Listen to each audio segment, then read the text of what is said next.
Parliament के मुश्तरका इजलास से खिताब करते हुए वज़ीर दाखिला ने इमरान खान को फितना करार दिया और पीटीआई के खिलाफ ऑपरेशन में सिक्योरिटी फोर्सेस को तमाम तर इख्तियारात देने का मुतालबा भी किया। पार्लियामेंट सुप्रीम है और ये तो आइन में भी तरमीम कर सकती है, लिहाजा सबको इसके कहने पर अमल करना होगा।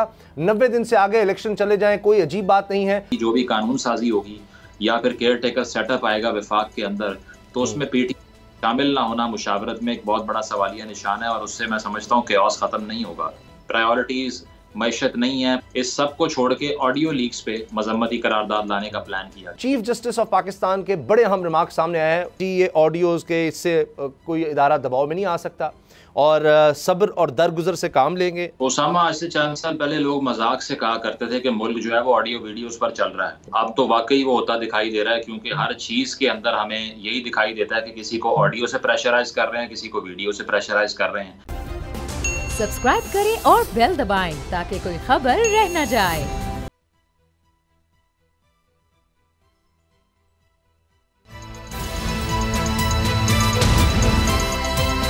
अब पता चला।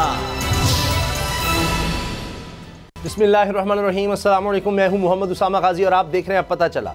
चेयरमैन पीटीआई इमरान खान ने एक बार फिर अपने कत्ल के खदशे का इजहार कर दिया। कहते हैं ये आज शाम या कल जमान पार्क में दोबारा ऑपरेशन कर सकते हैं। कप्तान ने इल्जाम लगाया कि आईजी पंजाब और आईजी इस्लामाबाद ने 2 स्क्वाड बनाए हैं जो पीटीआई कारकुनों में शामिल होकर पुलिस वालों पर फायरिंग करेंगे, जिसके नतीजे में 4-5 पुलिस वाले मारे जाएंगे। इस हमले के जवाब में पुलिस की जानिब से फायरिंग होगी और सानिया मॉडल टाउन की तरह हमारे लोगों का खून बहाया जाएगा।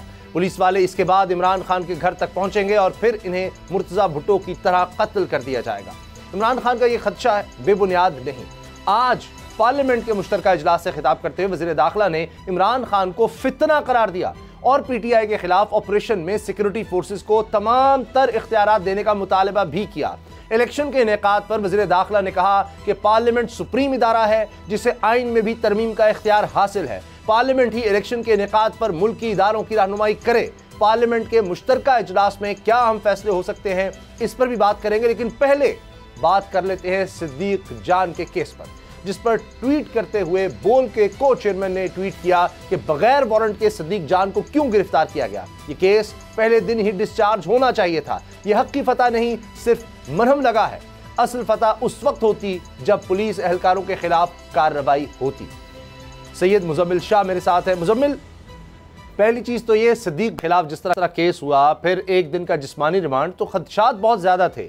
हर तरफ ये बात थी कि अब तो फिर किसी भी सहाफ़ी को कवरेज के दौरान किसी को एतराज़ हुआ तो वो तो सीधा दहशतगर्दी का मुकदमा करेगा और जिस्मानी रिमांड, और फिर अगर जेल भेज दिया जाता, चाहे बाद में जमानत होती रहती, फिर तो एक बहुत खौफनाक मिसाल बन जाती। बिल्कुल ऐसी है जी, जिस तरह से अभी आप जिक्र कर रहे हैं कि सिर्फ ये बेल मिल जाना, इससे जो पुलिस की तरफ से इनिशिएटिव लिया गया था वो ख़त्म नहीं होता और ये जाहिर नहीं करता कि अकाउंटेबिलिटी पुलिस के लिए भी है, या फिर जो सिक्योरिटी एहलकार वहाँ पर थे जो उनको दफ्तर के बाहर से ले गए, उनके हवाले से भी कुछ अकाउंटेबिलिटी होनी चाहिए थी। अदरवाइज़ यही है कि केस बनेगा, अदालत में पेशियाँ होंगी, लेकिन जहाँ पर एहतसाब होना चाहिए वो एहतसाब नहीं होगा। तो हमने ये देखा कि इस सारे एपिसोड के अंदर सिर्फ एक जवाज़ यूज़ किया कि कोई शेल बरामद करने हैं और उसके लिए ये गिरफ्तारी हो रही है, 10 रोज़ का रिमांड मांगा जा रहा है, तो लॉफेबल था। मैं समझता हूँ कि कोई सीरियसनेस नहीं थी इस केस के अंदर और इसी का रिजल्ट है कि सदीक साहब जो है वो रिलीज़ भी हो गए हैं। तो मैं ये समझता हूँ कि इस सारी सूरत हाल में एक लेसन ये है गवर्नमेंट के लिए कि अगर आप ऐसा कोई इकदाम करते हैं तो उससे आपकी पॉपुलैरिटी में इजाफा नहीं होता, कमी होती है बल्कि, और जिसके अगेंस्ट ये कार्रवाई होती है उसकी पॉपुलैरिटी बढ़ जाती है। तो अगर तो कोई नैरेटिव आपको तंग कर रहा है तो उससे सबसे बेहतरीन डील ऐसे ही करें कि ये गिरफ्तारियां वगैरह ना करें।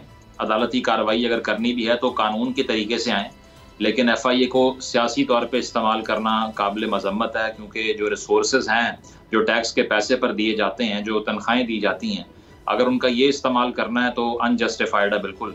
और मैं ये समझता हूँ कि बहुत एक अच्छी जो है ना, एक अच्छा खुशाइंद दिन है आज इस लिहाज से कि एक सहाफ़ती आज़ादी को लेकर जो डिबेट हो रही थी और ख़दशा ज़ाहिर किया जा रहा था कि अब शायद उनको जेल की सलाखों से बाहर बहुत जल्द हम ना देखें, उसको तासुर को ज़ाहिर किया गया है और कोर्ट की तरफ से ये कहा गया है कि सहाफ़ी और दहशतगर्द का जो फ़र्क है ये जो है वो आप वाज़े करें। तो बात यही है कि इस तरह के आवाज़ बनाकर गिरफ्तारियां करना सहाफ़ियों की एक टेरर की वेव पैदा करता है दीगर सहाफ़ियों के हवाले से भी, जो कि प्रोफेशन से मुंसलिक हैं, जो कि फील्ड में जाते हैं, रोज़ काम करते हैं, मुश्किल हालात में कवरेज करते हैं, रिपोर्टिंग करते हैं। तो इस सारी सूरत हाल को देखते हुए उनके लिए मैसेज ये है कि अगर आप किसी मौजूद हों और जहाँ पर इस तरह के हालात ख़राब हो जाएं जिस तरह से हुए थे उस दिन, जहाँ सदीक साहब भी मौजूद थे, तो ये मैं समझता हूँ, चले अल्लाह का शुक्र है कि अल्हम्दुलिल्लाह आज सदीक जान बाइज़्ज़त उनको रिहाई भी मिली है और केस भी डिसमिस हुआ है, तो वरना तो ये जुल्म बहुत ज़्यादा हमें बढ़ता नज़र आता। अब पार्लियामेंट के इजलास की बात करते हैं। अब जिस तरह से उसमें तकरीर हो रही है, पार्लियामेंट का इजलास मुश्तरका बुलाया जा रहा है, इसमें तो मुज़म्मिल कोई शक नहीं है कि ये सिर्फ़ और सिर्फ इमरान खान और तहरीक इंसाफ के हवाले से है। और उसमें जो तकरीर हो रही है, चाहे राना सनाउल्लाह कर रहे हैं, वो भी ये नज़र आता है उनको इस चीज़ का खदशा है कि कहीं अदालत जो वो चाह रहे हैं, मतलब बड़ा वाज़ेह उन्होंने कह दिया कि जी पार्लियामेंट सुप्रीम है और ये तो आइन में भी तरमीम कर सकती है, लिहाजा सबको इसके कहने पर अमल करना होगा। 90 दिन से आगे इलेक्शन चले जाएँ, कोई अजीब बात नहीं है। तो एक प्रेशर लग रहा है कि ये असल में इजलास बुलाना प्रेशराइज करना है जुडिशरी को कि जी हम इलेक्शन आगे ले जा रहे हैं, आप बीच में मत आएँ। देखिए, हुकूमत तो ऐसा मैच खेल रही है जिसमें बॉलिंग भी वो खुद ही कर रही है और बैटिंग भी खुद ही कर रही है। उसकी वजह यह है कि मैदान तो खाली है, और मैदान इसलिए खाली है कि जो आपने फैसला करना है और उस पर कोई डिस्कशन नहीं होगी। पार्लियामेंट का मकसद ये होता है कि वहाँ पर एक डिबेट क्रिएट होती है, तो यहाँ तो हो नहीं सकती। तहरीक इंसाफ ने अब भी इजलास का बायकॉट कर रखा है। और साथ साथ ये भी कि राना सनाउल्लाह साहब की मैं बात सुन रहा था, वो ये फरमा रहे थे कि पार्लियामेंट को चाहिए कि वो ऐसी कानून साजी करें कि जो जत्थे सड़कों पर निकल आते हैं इनसे निमटने के लिए कोई हिकमत अमली बनाई जाए और अथॉरिटीज़ को एम्पावर किया जाए। तो मैं ये समझता हूँ कि पार्लियामेंट को बिल्कुल वो इस्तेमाल अपने पॉलिटिकल एंड्स के लिए करना चाह रहे हैं, और इसमें यकीनन तहरीक इंसाफ, जिस तरह से आपने कहा कि रिसीविंग एंड पे पीटीआई है, और वो इसीलिए कि एक तो पहले पीटीआई ने इस्तीफे दिए और जिस पर काफ़ी तनकीद भी पीटीआई के अंदर से भी हो रही थी कि अभी हमें मैदान खाली नहीं छोड़ना चाहिए। फिर राजा रियाज साहब की अगर हम बात कर लें तो उन पर भी तहफ़्फ़ुज़ात थे। फिर अगर हमने जो है वो इंटरिम सेटअप अगर इलेक्शन से पहले देखना है सेंटर में, तो उसमें भी पीटीआई की मुशावरत शामिल नहीं होगी, तो लेजिटिमेसी नहीं है। क्योंकि जो भी लेजिस्लेशन होगी, जो भी कानून साजी होगी, या फिर केयर टेकर सेटअप आएगा विफाक के अंदर, तो उसमें पीटीआई शामिल ना होना मुशावरत में एक बहुत बड़ा सवालिया निशान है। और उससे मैं समझता हूँ केओस ख़त्म नहीं होगा, क्योंकि इतनी बड़ी पार्टी अगर सिस्टम से बाहर बैठी हुई है तो ऑब्वियसली जो भी फैसला होगा वो कंट्रोवर्शियल होता जाएगा। और इसीलिए हम ये कहते हैं कि इंतखाबात हो भी जाएं इस तरह से, लेकिन केयर टेकर सेटअप पे पीटीआई को जो है वो किसी किस्म का कॉन्सेंट उनका ना लिया जाए, तो इससे यकीनन मुश्किलात बढ़ेंगी, कम नहीं होंगी। तो स्टेबिलिटी अनफॉर्चुनेटली चाहे वो पार्लियामेंट हो, वहाँ से भी दिखाई नहीं दे रही। और हुकूमती वज़रा के बयानात हैं वो ये वाज़े कर रहे हैं कि पार्लियामेंट का जो इस्तेमाल है वो तहरीक इंसाफ के अगेंस्ट ही वो करना चाह रहे हैं। नैब अमेंडमेंट अब इसमें मुज़म्मिल ये भी एक डिबेट है कि जिस तरह वो कह रहे हैं कि जी आगे जा सकते हैं इलेक्शन, पार्लियामेंट यकीनन सुप्रीम है, लेकिन अब पार्लियामेंट ये भी कर सकती है कि 5 नहीं 50 साल बाद इलेक्शन हो, बिल्कुल किया जा सकता है, लेकिन 2/3 मेजॉरिटी नहीं है। तो उसके बगैर ये कहें कि हम रेजोल्यूशन ले आते हैं और हम कहेंगे कि जनाब जुडिशरी इसमें बीच में इंटरवीन ना करे, या जो सुप्रीम कोर्ट का फैसला आ चुका है उसके खिलाफ, या रेजोल्यूशन है जी इलेक्शन कमीशन जो है बीच में ना आए, हम अब कह रहे हैं कि अभी इलेक्शन नहीं हो सकते, केयर टेकर सेटअप का खौफ दिला रहे हैं कि जी वो किस तरह से होगा, तो वो तो फिर इनको किसने रोका है? ये भी असम्बलियाँ तहलील करके इलेक्शन में चले जाएं। इमरान खान सबसे बातचीत भी कर सकते हैं। इमरान खान तो ये खदशा कह रहे हैं, इजहार कर रहे हैं कि अभी फिर ऑपरेशन होने वाला है, और वो कह रहे हैं कि जी मेरे लोग मुश्तिल ना हो, आने दें इनको, इस दफ़ा कोई ना रोके, इनको आने दें, क्योंकि इस दफ़ा खून खराबे का खदशा है, 4-5 पुलिस वाले मार कर ये हम पर डाल देंगे, और मुर्तज़ा भुट्टो वाला मामला, और हमने देखा उसमें कुछ भी नहीं हो सका आज तक। देखें, इसमें तो आप बात कर रहे हैं इंतखाबात की, बड़ा सीरियस मैटर है, लेकिन जो पार्लियामेंट की कार्रवाई होने जा रही है आज, वो इतनी नॉन सीरियस भी लग रही है, क्योंकि उसमें कहा यह जा रहा है कि जो ऑडियो लीक्स हैं साकिब निसार साहब के हवाले से, उस पर एक मजम्मती करारदाद हम लेकर आएंगे, क्योंकि उसमें मरियम के हवाले से गुफ्तगू की गई है। तो इससे आप अंदाजा लगाइए कि प्रायोरिटीज़ इस मौके के ऊपर क्या हैं। प्रायोरिटीज़ मैशत नहीं है, प्रायोरिटीज़ ये नहीं है कि मुल्क जो है वो तबाहाली का शिकार हो रहा है मुआशी तौर पर, इलेक्शन नहीं हो रहे, इंस्टेबिलिटी बढ़ी हुई है, अमन अमान की सूरत हाल ख़राब है, नॉर्दर्न बॉर्डर पर दहशत गर्दी का खदशा है। इस सब को छोड़ के ऑडियो लीक्स पे मजम्मती करारदाद लाने का प्लान किया गया है। तो इससे आप अंदाजा लगाइए कि असी तौर पे आपकी बात को आगे बढ़ाएं तो हमारे तो अब ऑफिसर, और इतने अहम ऑफिसर, सेक्टर कमांडर, उनकी शहादत जिस तरह हुई है, घात लगाकर दीगर हमारे जो फौजी जवान है वो शहीद हुए हैं, और वज़ीर दाखिला जो है वो ये बातें कर रहा है कि जनाब मजम्मत आएगी एक खातून के हवाले से, एक ऑडियो कॉल प्राइवेट है उसमें। अब जमील आप भी जानते हैं, मैं भी जानता हूं, इमरान खान साहब के बारे में पता नहीं प्राइवेटली कौन सी बातें की जाती होंगी, क्या क्या किया जाता होगा। ये मुखालफिन एक दूसरे के सामने जो कुछ कर रहे हैं या पार्लियामेंट में या तकारीर में, तो प्राइवेट गुफ्तगू में तो पता नहीं क्या कुछ कहते होंगे। तो अब ये रोल रह गया है कि जो आपने बात बड़ी सही की, हम देख रहे हैं, समझ नहीं आ रही कि जी IMF कह रहा है 2% और शरह सूद बढ़ाओ, वो पेट्रोल सब्सिडी का क्या बनेगा, वो वापस ले रहे हैं, वो नहीं ले रहे, आटा मुफ्त जो है उसको वापस लिया जा रहा है, उस तरफ तो कोई ध्यान नहीं है। तो ये तो वाकई आप दुरुस्त करें, पार्लियामेंट का निज़ाम का मजाक है सब। बिल्कुल ऐसे है जी, और ये निज़ाम का मजाक हमने FIRs जो बनती हैं जिस तरह से और स्टैक अप कर दी जाती हैं 100 से ऊपर, उसमें भी बनते हुए देखा है, और इसमें भी हम यही देख रहे हैं कि इसमें नॉन इश्यूज़ की सियासत की जा रही है। उसकी वजह यह कि ऑडियो लीक्स किसी पाकिस्तानी आवाम का इशू नहीं है। किसी को ऑडियो लीक सुन लेने से या उस कशाफ होता है उसको देख लेने से ये साबित नहीं हो जाएगा कि हमें अब खाने को रोटी मिल जाएगी या हमारे मसाइल हो जाएंगे। तो प्रायोरिटीज़ की बात है कि ऑडियो लीक्स तो वैसे ही प्रेजेंटेबल एविडेंस ही नहीं है। कोर्ट ऑफ लॉ में आप ऑडियो लीक प्रेजेंट ही नहीं कर सकते, लेकिन उस पर इतनी बड़ी डिबेट क्रिएट कर देते हैं सिर्फ इसलिए पॉलिटिकल पॉइंट स्कोरिंग हो सके।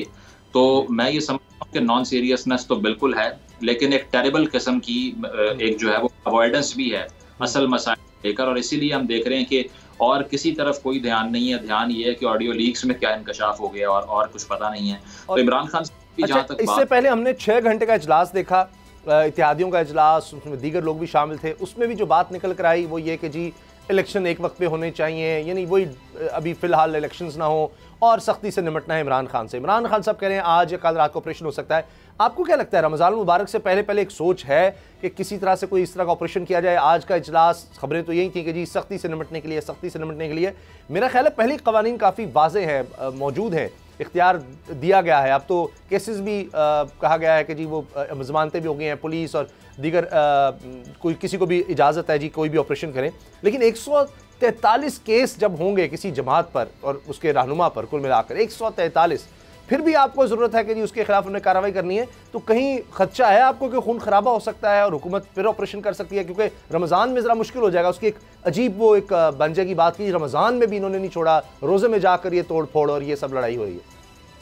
देखिए, उसमें तो एक्सपेक्ट नहीं कर सकते कि ऐसा एक्शन नहीं होगा। उसकी वजह यह है कि जो हालिया तौर पे हमने मिसालें सेट होती हुई देखी हैं कि खुलेआम जो है वो तशद्दुद की सियासत भी की गई है, दोनों तरफ से अटैक्स भी किए जा रहे हैं, मार धाड़ का माहौल है और पॉलिटिकल वर्कर्स की जानें जा रही हैं। तो मुझे नहीं लगता कि रमज़ान को देखकर इनको थोड़ा सा जो है वो रिस्पेक्ट करेंगे या डिले कर देंगे इस चीज़ को, क्योंकि इमरान खान साहब की पॉलिटिकल एक्टिविटी एक मसला है हुकूमत के लिए। उन्हें ये मालूम है से जुलूसों के जो खान साहब ऐलान कर रहे हैं, जो वो अब भी कह रहे हैं कि इस वीकेंड पे मैंने जलसा करना है, ये जलसे जो हैं यही खटकते हैं। और उसकी वजह यह है कि सियासी तौर पर उसको काउंटर करने की हिकमत अमली तो मौजूद नहीं है। तो अगर रमज़ान में खान साहब सियासी एक्टिविटी करेंगे तो हुकूमत भी उस पर रिस्पॉन्ड करेगी, ये तो बिल्कुल क्लियर है। उसकी वजह यह है कि उसको काउंटर करने के लिए उनके करने के लिए एक और चीज़ जो अब हम देख रहे हैं, ज़ल्मे खलीलज़ाद जो कि रहे हैं खुसूसी नुमाइंदा अमेरिका के पाकिस्तान अफगानिस्तान के लिए, वो कह रहे हैं कि जो हालात बन रहे हैं, लगता है कि पार्लियामेंट से भी इन्होंने इस तरह की इजाज़त लेनी है, इमरान खान के खिलाफ तहरीक इंसाफ के खिलाफ ऑपरेशन किया गया तो और ज़्यादा मुश्किलात हो जाएंगी आलमी इदारों की तरफ से। अब ये एक हुकूमत बयानी बना रही है, देखा हम तो पहले कहते थे ये यहूदी एजेंट है, ये जी फ़लाँ का एजेंट है, ये किस तरह बीच में आ गए। ज़ल्मे खलीलज़ाद की जो अहलिया है उसके मज़हब के वाले से बात करके ये साजिशी कहानी, आपको लगता है कि ये कोई बयानिया बन सकेगा? क्योंकि अब ये भी कहा जा रहा है कि अमरीका इसके साथ साथ दीगर जो अमरीकी ओहदेदार हैं वो भी अमरीकी वज़ीर ख़ारजा रॉबिन राफेल का दौरा पाकिस्तान, साबिक नायब अमरीकी वज़ीर ख़ारजा, तो ये सब इंटरेस्टेड हैं पाकिस्तान में स्टेबिलिटी के लिए, या आपको लगता है कि जी ये स्पेसिफिकली इमरान खान के लिए बड़ा कोई हमदर्दी इनके अंदर आ गई है? देखिए, मुझे तो इस स्टेटमेंट की खास सेंस नहीं बनी, और मैं ये समझता हूँ कि बेशक मुल्क में जो भी हो रहा हो, इससे इस तरह की फॉरेन इंटेलिजेंस जो है, जो बाहर से मुदाखलत होती है इस तरह की बयानबाजी से, उसको यकीनन चाहे वो तहरीक इंसाफ हो चाहे वो PDM हो, उसको अप्रिशिएट नहीं करना चाहिए। उसकी वजह यह है कि इससे आप ये मिसाल सेट करते हैं कि हमारे अंदरूनी मामलात में इस तरह से दखल अंदाजी जो है वो नॉर्मल है, इसमें कोई मसला नहीं है। क्योंकि ज़ल्मे साहब ने जो ट्वीट्स किए हैं उसमें कोर्ट्स के हवाले से भी वो बात कर रहे हैं कि वहाँ से नाअहली हो जाएगी और फिर वो पार्लियामेंट को डायरेक्शन दे देंगे कि खान साहब को इलेक्शन न लड़ने दें। तो मुझे नहीं मालूम कि एकदम से इतना कंसर्न कैसे जाग गया उनका। बेशक जो मुल्क के अंदर हो रहा है उसमें सियासी इंतकाम की कार्रवाइयाँ की जा रही हैं, इसमें कोई दो राय नहीं है, लेकिन ज़ल्मे साहब ओपिनियन जो है वो इररेलेवेंट है, इससे पीटीआई को नुकसान फायदा नहीं हो रहा, क्योंकि मुखालिफिन आप भी बात कर रहे हैं। मुजम्मिल, जो बात अभी जिस तरह पार्लियामेंट की हम बात कर रहे हैं, खुद मुख्तारी की बात की आपने, जिस तरह कहा कि बाहर के लोगों को हम मौका नहीं दे रहे। IMF की जिस तरह बात हो रही है उसमें हमें साफ नजर आ रहा है कि अब शरह सूद बढ़ाने की बात हो रही है, पूरी कोशिश होने लगी IMF को मनाने की। तो जब मुल्क के हालात अब खुद नज़र आ रहा है कि इतने आपने नॉन सीरियस तरीके से चलाए हैं, जिस तरह अभी बात कर रहे थे कि सदीक जान के खिलाफ केस बनाना, और उससे पहले ये कि बोल न्यूज़ को जिस तरह निशाना बनाया जा रहा है, तो इसी हवाले से पहले हम देखते हैं कि शुएब अहमद शेख, को चेयरमैन बोल नेटवर्क, उन्होंने क्या कहा है, जिस तरह से केसेस बनाए गए, जिस तरह से ये सारा कुछ हैंडल किया गया, इस पर हम आपको दिखा रहे हैं उनका पैगाम। अब तो नजर आ रहा है सामने लिखा हुआ है जुल्म मिटने के लिए, दो चीजों से मिटेगा भाई, दो चीजों से, मेरा ईमान है दो चीजों से मिटेगा। एक, अदल की कुर्सी पे जो लोग बैठते हैं ना, वो अदल के हिसाब से फैसले करने लगे। निजाम बाद में चेंज होगा अदल का निजाम, लेकिन ये भी फैसले उस तरीके के करने लगे तो चेंज हो जाएगा। जुल्म जालिम जुल्म कर ही नहीं सकेगा। दूसरा, कौम निकल खड़ी हो जुल्म के खिलाफ, तो जुल्म खत्म हो जाएगा। या इन दोनों में से कोई एक चीज हो जाए या दोनों हो जाए। आप देखो ना भाई, अगर 420 का मुकदमा था, उस वक्त अदलिया में जो लोग बैठे हुए केस देख रहे थे, वो पूछते ना यार चीट हुआ कौन है कि जो इतना तुम शोर करके केस लाए हो, इसमें कौन चीट हुआ है? जब उनको दिखता कोई चीट नहीं हुआ, केस खत्म कर देते। तो जालिम जुल्म कर ही नहीं पाता। 9 जजेस ने नोट बिफोर किया मेरे केस को यार, 1.5 साल चला, शख्सी जमानत का केस, 1.5 साल में बेल में रहा, मतलब अंदर रहा, बेल नहीं हुई मेरी। 82% की आईटी एक्सपोर्ट के बंदे को इस तरीके से जेल में रखा हुआ था। ये क्या मजाक तमाशा था भाई? अगर वहां उस वक्त फैसला हो जाता, सवाल ही नहीं पैदा होता कि कोई मसला होता। सेम केस इस्लामाबाद में कर दिया। एक ही इल्जाम पे 2 केस हो नहीं सकते भाई। आज तक चल रहा है वो केस, करते ना खत्म हो जाता जुल्म। 102 दिन के बाद अपील, मतलब 60 दिन का वक्त होता है। 102 दिन के बाद मैं जीत गया, केस बरी हो गया, 102 दिन के बाद अपील फाइल की, एक्सेप्ट कर ली। नहीं करते ना एक्सेप्ट, खत्म हो जाता ना जुल्म यार। भरी अदालत में मुझे बरी कर दिया, फिर पता नहीं क्या हुआ, 2.5 घंटे बाद का नोट बिफोर, मैं नहीं सुनता ये केस। नहीं करते ये यार, खड़े रहते अपने फैसले पर, मिट जाता जुल्म। नहीं कर पाता जालिम, अपनी चीज चला नहीं पाता। ये नहीं हुआ ये भाई। अभी अदालत में आप ये देखें ना, ब्रिगेडियर पे जब इल्जाम लगा कि उसने रिश्वत दी है और जज ने रिश्वत ली है, झूठा है वह इल्जाम, ये तो बस ये है ही सब झूठ। लेकिन जब उसने खुद ब्रिगेडियर को FIR ने नामजद नहीं किया FIR में, तो खत्म करते ना केस यार। किस बात का रिमांड था, किस बात का मुझे बेल पे छोड़ा, केस खत्म करते हैं ना आप। मिट जाता जुल्म। नहीं करता जालिम फिर उसके बाद जुल्म। नहीं हुआ ऐसा। लेकिन और मेरा जज बदल दिया यार। मुझे लास्ट मैंने जो पढ़ा था उसमें सुना था जज अपने आप को खुद हटाए केस से तो हटा सकते हैं, या चीफ जस्टिस साहब हटाएंगे इस्लामाबाद हाई कोर्ट के तो हटा सकते हैं, या तो इन दोनों में से तो किसी ने नहीं हटाया। मगर मेरा जज तब्दील हो गया। पूछा जाए ना यार, रुकते ना इसको, कैसे जज तब्दील हुआ? मिट जाता जुल्म। नहीं कर सकता था कोई जालिम इस तरीके से जुल्म।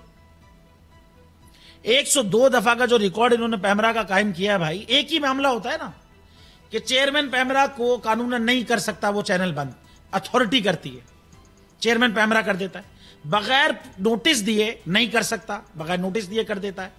नोटिस के बाद टाइम देना चाहिए, वो टाइम नहीं देता, और उसके बाद सुनना चाहिए अगले का, उसके बाद फैसला होगा।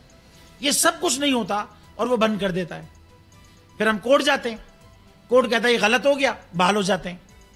तो अगर ये दूसरी दफा के बाद उससे पूछ लेते कि यार हर दफा यही तमाशा हो रहा है यार, उसको फिक्स कर देते चेयरमैन को, वो जो भी बंदा था उस वक्त, मैं लोगों में नहीं उलझा, सवाल ही नहीं पैदा होता। तीसरी दफा बंद करता कोई, 102 दफा की जरूरत ही नहीं थी। करते ना दिल का उस तरीके, रोक देते उसको। अल्लाह ताला ने बिठाया इस कुर्सी, इन कुर्सियों पे इनको यार, ये अल्लाह ताला की तरफ से फैसले करने हैं इन्होंने, ये समझना है। करते फैसला, रुक जाता। पूछते इनसे यार FBR के पैसे देने हैं इसको पैसे देने के बजाय क्या ऑडिट का घपला लगाया हुआ यार, तमाशा बनाया हुआ। मतलब मेरी दोनों टैक्स एग्जेम्प्टेड इंडस्ट्री से मैं ताल्लुक रखता हूं। गेल क्या है, करते हैं खत्म हो जाती कहानी यार, खत्म हो जाता ये जुल्म। पूछते हैं कस्टम के सारे कागज मौजूद है, तुम क्या तमाशा लाए हो और क्या जरूरत थी इनको ये करने की? अगर ये एग्जेम्पशन की चीज मौजूद है इसके अंदर, मीडिया के अंदर एग्जेम्प्टेड है उसके अंदर चीज, पूछते खत्म कर देते केस। खत्म हुआ भी था कैसे, यही पूछते खीर कैसे खुल गया, खत्म हो जाता जुल्म। जालिम जुल्म नहीं कर पाता भाई। तो या तो ये फैसले आएंगे, जुल्म मिट जाएगा, जालिम कुछ नहीं, या कौम खड़ी हो जाएगी जुल्म के खिलाफ। और खड़ी हो गई है अब। ये दोनों चीजें बल्कि अब नजर आने लगी हैं। हम तो कॉस्ट पे कराए भाई, बस अब हमारी आगे आने वाली नस्लें अच्छा एक पाकिस्तान। जुल्म ख़त्म होने वाला है, आवाम भी खड़ी हो चुकी है और अदलिया भी हमें नज़र आ रहा है कि डट कर खड़ी हो रही है। और ब्रेक के बाद इसी हवाले से भी हम बात करेंगे, लेकिन जुल्म तभी ख़त्म होगा जब बर वक्त फ़ैसले होंगे और जिन्होंने जाली झूठे मुकदमे बनाए होंगे उनको सज़ा दी जाएगी, ताकि उनको ये जहन में हो कि जी आइंदा हमने केसेस इस तरह के जाली बनाए जो 10 साल से चल रहे हैं तो फिर हमें भी सज़ा होगी, वरना ये नहीं कि जी चलें क्या हुआ, कुछ नहीं हुआ, और जाली बना देते हैं और 2 नंबरी कर देते हैं। ब्रेक के बाद मिलते हैं।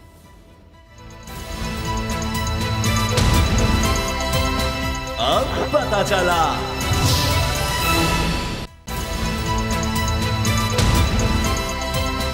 अब पता चला। ऑडियो वीडियोस का धंधा फिर उरूज पर नजर आ रहा है और जजेस के हवाले से ऑडियोस लीक की जा रही हैं। अब दिलचस्प बात यह है कि हाल ये हो गया है कि अब ये कोई जजेस की आपस में कोई गुफ्तगू नहीं है, एक मुल्जिम है और उसको बिठाकर उसकी वीडियो बनाई जा रही है और उससे सवाल पूछे जा रहे हैं और वो जवाब दे रहा है और उसमें जजेस के नाम आ रहे हैं कि मैं फ़लाँ को जानता हूँ, फ़लाँ से मेरा ताल्लुक़ है, और उसको बुनियाद बनाकर फिर हम देखते हैं कि जी पार्लियामेंट में भी तकारीर शुरू हो जाती हैं। अब चीफ जस्टिस ऑफ पाकिस्तान के बड़े अहम रिमार्क सामने आए हैं। गुलाम महमूद डोगर केस है, तबादला केस CCPO लाहौर का, उसमें उन्होंने कहा है कि जी ये ऑडियोज़ के इससे कोई इदारा दबाव में नहीं आ सकता और सब्र और दरगुजर से काम लेंगे, आइन के तहफ़्फ़ुज़ का हमने हलफ लिया हुआ है और आइनी इदारे उसका तहफ़्फ़ुज़ करते रहेंगे और उसके मुताबिक चलते रहेंगे। एक और बात जो चीफ जस्टिस साहब ने कही वो ये कि जी साफ शफाफ इलेक्शन कमीशन की जिम्मेदारी है, बदनीयती हुई तो जायज़ा लेंगे। अब लगता है कि ये वो जुमले हैं जिनकी वजह से बड़ी परेशानी हो चुकी है। तो मुज़म्मिल, आपको क्या लगता है, आज जिस तरह हम देख रहे थे राना सनाउल्लाह की तकरीर और फिर ऑडियोज़ की बात और ये सारा कुछ कहना, जबकि फ़ैसला पहले आ चुका है, सुप्रीम कोर्ट का फैसला पहले आ गया, उसमें हमने वो 7-5 की भी वो देख ली, फिर देख लिया कि जनाब तारीख भी अनाउंस हो जाती है, फिर गवर्नर साहब भी आएँ बाएँ शाएँ वो सारा कुछ करते हैं, इलेक्शन कमीशन का इजलास भी देख लिया, सब ने कह दिया नहीं हम तो नहीं आ सकते, हमारे पास पैसा नहीं है, हमारे पास सिक्योरिटी नहीं है, सब बहाने देख लिए, मगर उसके बावजूद लगता है कि प्रेशर है, बात इनसे बन नहीं रही। देखिए वो बन सकती नहीं है ना, उसके लिए जवाज जो है वो तलाश करना पड़ेगा और जवाज कोई है नहीं। या तो आप खुलकर सामने आकर ये कह दें कि हमने इलेक्शन ना करवाने की रवायत डालनी है, कॉन्स्टिट्यूशन को रोल बैक करना है, पार्लियामेंट को ताले लगा देने हैं और जो आईनी प्रोसेस है उसको डीरेल कर देना है, तो फिर शायद समझ आ जाए। लेकिन अगर आप कोई कानूनी नुक्ता उठाने की कोशिश कर रहे हैं, कोई टेक्निकल नॉकआउट करने की कोशिश कर रहे हैं या लॉ को अमेंड करने की बात कर रहे हैं, तो उसमें फिर कोई गुंजाइश बचती नहीं है। और इस तरह के उसामा जो इकदाम होते हैं ये लॉन्गर रन में बड़े भारी पड़ते हैं। आर्टिकल 6 की कार्रवाइयाँ हो जाती हैं, क्योंकि अभी आप हुकूमत में हैं तो आपको अंदाज़ा नहीं है कि आप क्या कर रहे हैं, लेकिन जैसे ही आपके हाथ से इक़्तिदार जाएगा तो आने वाली हुकूमतें आपको ट्राई कर सकती हैं इस बेस के ऊपर कि आपने कॉन्स्टिट्यूशनल वायलेशन की है और संगीन वायलेशन की है। जिस तरह से आपने पहले भी कहा कि इस तरह तो अगर 10 साल या 15 साल आगे करने हो इलेक्शन तो उसके लिए भी जवाब मिल जाएगा। तो बात फिर ये है कि अगर आपने ये फैसला कर लिया है कि हमने एक कंटिन्यूअस डेमोक्रेटिक प्रोसेस को रोकना है, और वो इसलिए रोकना है कि क्योंकि आपको नजर आ रहा है कि हमारा मैंडेट जो है वो खतरे में है, नवाज शरीफ साहब मंजर आम से गायब हैं, इसके अलावा जो पीपल्स पार्टी है उसका पंजाब में उतना होल्ड दिखाई नहीं देता, इसके अलावा नून लीग की गैर मकबूलियत इतनी बढ़ गई है शहबाज शरीफ साहब ने जब से वजारत उज़्मा संभाली है। तो अगर इन मसाइल को देखते हुए आपने इलेक्शन को रोकना है तो जो भी पार्टी कल को इक़्तिदार में होगी वो पहले अच्छा। और इसमें दिलचस्प बात मुज़म्मिल ये भी है कि राना सनाउल्लाह की जो बात है उनका एक जुमला कि जी पंजाब सबसे बड़ा सूबा है और यहाँ पर आबादी सबसे ज़्यादा है, यहाँ पर अगर इलेक्शन हो गए तो फिर तो पूरे मुल्क पर असरअंदाज होंगे। यानी खैबर पख्तूनख्वा की उनको फिक्र नहीं है, वहाँ गवर्नर अपना है और उसने तारीख अभी तक नहीं दी। यहाँ मसला ये हुआ कि जनाब सदर ने तारीख दे दी है पंजाब के लिहाज से, तो वो उनको मसला बना हुआ है। वहाँ तो शायद उनको लगता है हम टाल लेंगे, कुछ कर लेंगे। तो ऐसे लग रहा है कि अब उनको भी नजर आ रहा है कि जी बस किसी तरह पंजाब में कर दें। देखिए उसामा, मुझे समझ नहीं आती कि इसमें क्या मुमानियत है अगर सूबाई इलेक्शन पहले भी हो जाए और सेंटर का बाद में हो जाए। हिंदुस्तान हमारे हमसाया मुल्क है जिसमें इतनी ज़्यादा स्टेट्स हैं आपसे, और वहाँ पर पूरा साल इलेक्शन होते रहते हैं, कभी किसी रियासत में कभी किसी रियासत में हो रहा है। तो ये कोई ऐसी अचंभे की बात नहीं है, ये इतनी अबनॉर्मल चीज़ नहीं है जो ये कह रहे हैं और जिस तरह प्रोजेक्ट कर रहे हैं कि चूंकि पहले कभी नहीं हुआ, तो पहले तो कभी ये भी नहीं हुआ कि 5 साल से ऊपर असम्बली जो है वो गुजारा कर जाए और जो इंटरिम गवर्नमेंट है उसको इतनी ताकत मिल जाए कि वो क्रैकडाउन करती फिर रही हो, दफ़ा 144 लगा दे। तो ये सारे भी वाक़यात पहले नहीं हुए। अगर ये आप कर सकते हैं तो फिर ये भी कर सकते हैं कि सूबाई इलेक्शन पहले हो जाए। अब अगर डिसॉल्व कर दी है असेंबलीज किसी ने और इसको जवाज भी कोर्ट ने जो है वो फराहम ये कहकर किया है कि 90 रोज में इंतखाबात आप करवाएं, तो इसमें ये पॉइंट उठाना कि अगर सूबाई इलेक्शन पहले हो गया तो सेंटर के इंतखाबात मुतासर हो जाएंगे, मैं समझता हूँ कि सिर्फ लेम एक्सक्यूज है, क्योंकि गिलगित भी पहले होते रहे हैं जीबी के, वो भी मिसाल हमारे सामने है और दुनिया भर बहुत से ममालिक में ये एक रूटीन की नॉर्मल प्रैक्टिस है। तो यहाँ पर ये बात करना कि एक साथ होने चाहिए इंतखाबात, अदरवाइज लेजिटिमेट और मुज़म्मिल खदशात तो इस वक्त तहरीक इंसाफ के हैं, निगरान सेटअप के खिलाफ भी, इलेक्शन कमीशन के, और वो तो हमजा शहबाज के होते हुए ज़िमनी इलेक्शन भी हुए थे, और जिस तरह आप बता रहे हैं भारत की मिसाल है, तो इस तरह तो कभी भी नहीं हो सकेगा। निगरान सेटअप कब आएगा, कब सारे जगह पर इलेक्शन होंगे, इस तरह अक्टूबर भी आगे ले जाए जा सकते हैं। लेकिन जो ऑडियोज़ का मामला है उससे तो लगता है कि अब जिस तरह की मैंने आपको बताया कि मोहम्मद खान भट्टी की वो जनाब वीडियो आ गई है और उसके ज़रिए प्रेशराइज करने की, तो जजेस तो उस दबाव में नहीं आ रहे। चीफ जस्टिस तो साफ कह रहे हैं कि इस तरह की ऑडियोज़ अगर आ गई हम तो सब्र और दरगुजर का मुजाहरा करेंगे। ये इंटिमिडेशन की कोशिश है, कोशिश तो नज़र आ रही है कि जनाब अगर आप हमारी तरफ नहीं आएंगे, अगर आपने कोई इलेक्शन करवाने की कोशिश की तो हमारे पास ये ऑडियो वीडियोज़ का है। क्या ये प्लॉय, ये हरकत या ये प्लान, ये साजिश आपको लगता है दबाव डाल सकेंगे जजेस पे? ओसामा, आज से 4 साल पहले लोग मजाक से कहा करते थे कि मुल्क जो है वो ऑडियो वीडियोस पर चल रहा है, तो अब तो वाकई वो होता दिखाई दे रहा है, क्योंकि हर चीज़ के अंदर हमें यही दिखाई देता है कि किसी को ऑडियो से प्रेशराइज कर रहे हैं, किसी को वीडियो से प्रेशराइज कर रहे हैं। तो पहले तो एक समझ नहीं आती कि ये कौन सा ऐसा मुल्क है दुनिया में इस तरह का जहाँ पर किसी को बक करना, किसी की कन्वर्सेशन को इस तरह से उसकी जो है वो उसकी सीक्रेसी को मुतासर करना, पब्लिक कर देना, ये कौन करता कौन है, कहाँ से होता है। अमेरिका के अंदर एक केस आपके सामने है जहां रिचर्ड निक्सन जो कि प्रेसिडेंट था, वाटरगेट स्कैंडल के नाम से, सिर्फ इतना काम किया था उसने, कैंपेन से पहले अपोजिशन के कुछ रहनुमाओं के फोन टैप किए थे, इसी बात पे उसके खिलाफ जो है वो इम्पीचमेंट की मूवमेंट आ गई थी और वो अमेरिकी तारीख का पहला प्रेसिडेंट बनने वाला था जिसको इम्पीच करेगी पार्लियामेंट वहां। ये जो कौमें होती हैं वो इस तरह स्टैंड लेती हैं कि आपने एक प्राइवेसी पे चीज की, लेकिन हमारे यहाँ पे नॉर्मल है, आप रोज ऑडियोज और वीडियोस देखते हैं, सुनते हैं, लेकिन कोई नहीं होता, कोई नहीं पूछता कौन कर रहा है। और माजी में बेनज़ीर भुट्टो साहिबा की हुकूमत पर भी लगा था, ये भी हम देखते हैं। लेकिन ये भी हुआ है कि माजी में अगर किसी की ऑडियो आई है और उस जज ने इस्तीफ़ा दे दिया तो जो लोग उससे फैसला ले रहे थे वो बाद में हुकूमत में भी शामिल हो जाते हैं, हुकूमतें बना लेते हैं। तो ये भी एक अजीब हमारे मुल्क में मामला रहा है और पता नहीं कब तक ये ऑडियोज़ को इस्तेमाल करने की कोशिश होती रहेगी। हम ब्रेक के बाद मिलेंगे और गुफ्तगू को आगे बढ़ाएंगे। अब पता चला।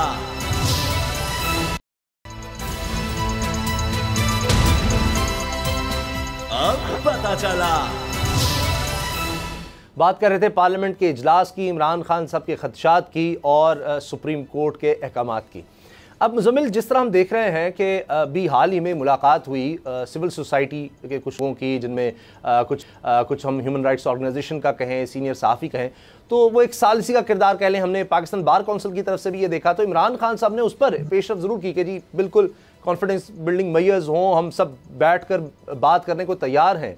तो अब इस पर आपको लगता है कोई पेशरफ्त हो सकती है? ज़ाहिर है कि हुकूमत का भी इसमें किरदार यकीनन होगा कि उनकी तरफ से कुछ बातचीत हो या इन लोगों के थ्रू हो, कोई प्लेटफॉर्म आए जिस पर हम कौमी मसाइल का हल कर सकें। पार्लियामेंट में चलें, मानता हूं कि पार्लियामेंट अहम तरीन जगह है और वहां पर होना चाहिए, मगर उसमें हम उस तरह डिबेट होते नहीं देखते। आज की कार्रवाई को हम देख रहे हैं, वो तो साकिब निसार साहब की नज़र हो गई। काश अच्छा होता कि जो इस वक्त हम देखते हैं, जो अभी हालिया जो शहीद हुए वज़ीर दाखिला, उनके हवाले से बताते हैं कि हम क्या सोच रहे हैं पाकिस्तान की सिक्योरिटी के बारे में। तो जो मुल्क को चैलेंजेस हैं उसमें तो बैठकर कहीं तो बात करनी है। इमरान खान साहब अगर नहीं जाते पार्लियामेंट या उनके लोग जाना चाह रहे हैं, वहां पर एक मसला बना हुआ है जी हम अब इस्तीफे वापस लें ना लें, वो एक अलग मसला है, तो कहीं बैठकर तो बात हो जाए। देखें, इस पर फवाद चौधरी साहब भी 2 रोज पहले 2-3 ट्वीट्स कर चुके हैं इस हवाले से कि हम बात करने को तैयार हैं, हमसे राब्ता भी कहा जा रहा है कि किया जाएगा और मसाइल हल करने के लिए तहरीक इंसाफ भी वॉलंटियर करती है। तो मैं समझता हूँ कि इसके बगैर रास्ता कोई नहीं है, क्योंकि ये शेलिंग करके, ये पथराव, ये लाठी चार्ज करके और पुलिस की गाड़ियाँ नहरों में फेंक के मसाइल हल नहीं हो सकते। और अनफॉर्चुनेटली ये समझ नहीं आ रही पंजाब के केयर टेकर सेटअप को भी और हुकूमत को भी समझ नहीं आ रही। तो इसमें यही है कि अगर टेबल पर लेकर आएंगे और वहाँ पर मसाइल हल करेंगे तो तभी साबित होगा कि आप लोग सियासतदान हैं। पॉलिटिक्स जो है वो आर्ट ही डिबेट की है, जिस तरह से पहले भी हम बात करते रहते हैं इसको लेके। तो इन मसाइल का हल बिल्कुल निकलना चाहिए बातचीत से, लेकिन मैं थोड़ा सा होपलेस हूँ इसको लेकर। उसकी वजह यह है कि पीटीआई का जो स्टाइल है पॉलिटिक्स का, वो यही है कि बॉयकॉट होना चाहिए, तमाम उन जमातों का जो कि उनकी अपोजिशन में हैं और हुकूमत भी इसी मूड में दिखाई दे रही है। तो वो मैं समझता हूँ कि सिस्टम ने फ़िलहाल कोई स्पेस छोड़ी नहीं है पीटीआई से बात करने के लिए। बेशक वो इमरान खान साहब हों या फिर दीगर ओहदेदार हों तहरीक इंसाफ के, तो मूड नहीं दिखाई दे रहा कि कोई ऐसी बात है जिसमें मुज़ाकरात से मामलात को हल किया जाए। और सिर्फ हम ये देखते हैं कि एक टॉर्चर किया जाता है बहुत से पॉलिटिकल वर्कर्स को, फोर्स का इस्तेमाल किया जाता है, ताकत का इस्तेमाल दिखाई देता है, केसेस होते हैं, सहाफ़ी उठा लिए जाते हैं। तो ये नेचर ओवरऑल जो हुकूमत की है ना, ये नेचर ये साबित कर रही है कि बातचीत करने में उनको कोई इंटरेस्ट नहीं है किसी चीज़ में। और बातचीत करने में इंटरेस्ट ना हो तभी ये होता है कि इलेक्शन नहीं करवाने या फिर गिरफ्तारियां या 100 FIRs बनानी है। तो मुझे मूड देख के समझ नहीं आता कि ये बातचीत करने पर आमादा होंगे या नहीं होंगे। हो सकता है कि मीडिया में सिर्फ कंज्यूम करने के लिए बयानबाजी ऐसी हो रही हो, लेकिन इंसाफ का भी मिजाज तो शुरू से ही उनका स्टाइल ऑफ पॉलिटिक्स ऐसा नहीं है। इवन वज़ीर आला सिंध से भी इमरान खान साहब वज़ीर आज़म होते हुए भी कोई ख़ास मुलाकातें नहीं की थी उन्होंने, सिर्फ इसलिए कि वो अपोनेंट हैं। कराची के दौरे तक इतने नहीं किए। तो पाकिस्तान में अपोजिशन का मतलब लोग ये समझते हैं कि एक दूसरे पे चढ़ दौड़ो और हमलावर हो जाओ, जबकि अपोजिशन का किरदार सिर्फ करेक्शन का होता है कि जो कानून साजी हो रही है उसको करेक्ट कर सके।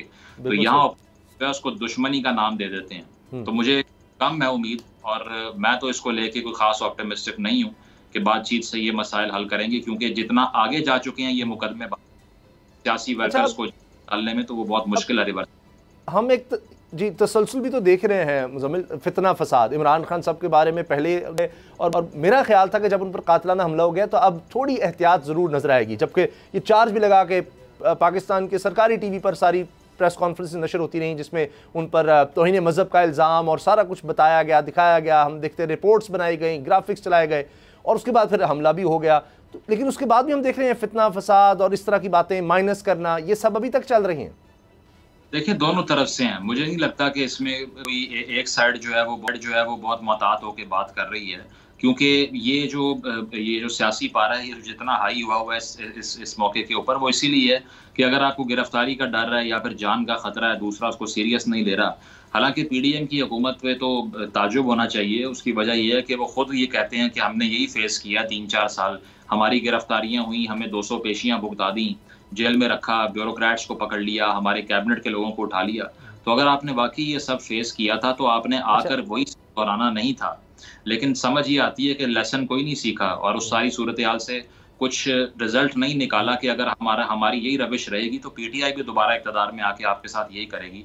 तो इंतकामी का जो सर्कल है वो मुझे नज़र नहीं आ रहा कि इसका कोई एंड है फ़िलहाल। उसकी वजह ये है कि ये सिर्फ ये देखते हैं कि जब ताकत आती है तो साथ ही दीवार से लगा दो अपोजिशन को और एक हेल्दी डिबेट हो जाए, पॉलिटिकल खत्म हो जाए, कॉन्स्टिट्यूशन की रिस्पेक्ट नहीं है। अब जब पार्लियामेंट का इजलास बुला ही लिया गया था तो चलें जहाँ अपनी ख्वाहिशात पूरी की जा रही बैनर्स और प्ले कार्ड्स ले जाए जा रहे थे, तो अच्छा होता वहाँ पर कौम को कॉन्फिडेंस में लिया जाता। अगरचे मुझे पता है कि PDM की तमाम जमातें इस वक्त पार्लियामेंट में वही हैं, काबीना में भी वो सब हैं, तो कुछ बता देते कि क्या बन रहा है पाकिस्तान की मईशत का, IMF से डील का, किस तरह से मुल्क को इस बहरान से निकालना है, क्या अब तक किया गया है, क्या करना बाकी है, कब तक कुछ हो जाएगा। कुछ इस बहरान को, इस अदम इस्तेहकाम को कहीं तो जाकर बताया जाता कि किस तरह से दूर किया जाना है। प्रोग्राम देखने का बहुत शुक्रिया, इजाज़त दीजिए, अल्लाह हाफ़िज़। अब पता चला। अगर आपको ये वीडियो पसंद आई तो सब्सक्राइब करें और बेल पर क्लिक करें। सुप्रीम कोर्ट के मंसूर अली शाह साहब जस्टिस एक ऑर्डर पास किया उनकी बेंच, और उस ऑर्डर के अंदर उन्होंने बड़ा क्लियर बता दिया कि जी बरियत की जो दरखास्तें हैं वो कब कब लगेंगी। उसमें से एक वजह उन्होंने बताई कि जी जब कोई क्राइम ही ना हुआ हो तो बरी कर दें ताकि अदालतों पे बोझ ना रहे, वो केसेस चलते ना रहे। सुप्रीम कोर्ट ये मिसालें कब बनाएगा ऐसे लोगों के खिलाफ जो इस तरह की FIR काट रहे हैं, वैसे ऑफिसर्स, और ऐसे लोग जो इस तरह के केसेस को जजेस चला रहे हैं। रहमत का महीना आ गया है, बख्शिश का सफीना आ गया, होगी मुलाकात उलमाए दीन से, जो देंगे इत्तेहादे बैनुल मसालिकीन का दर्स, जिक्र होगा अंबियाए कराम, रमज़ान की स्पेशल ट्रांसमिशन रमज़ान में।